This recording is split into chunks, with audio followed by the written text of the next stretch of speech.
Welcome to Samba Samba. Enjoy the video. You'll start by confirming the lock type and gathering tools: screwdriver, new knob, measuring tape, wood filler, and a chisel. First, retract the latch if possible.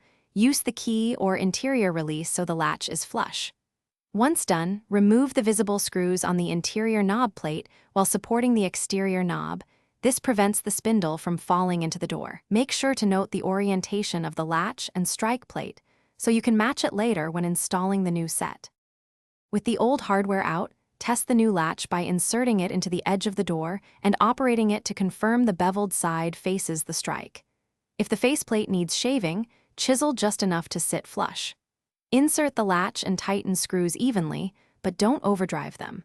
Next, feed the spindle through the latch from the exterior side, align the interior knob. Then hold both knobs together while you thread and tighten mounting screws so the assembly sits square and operates smoothly. You finish by confirming smooth operation.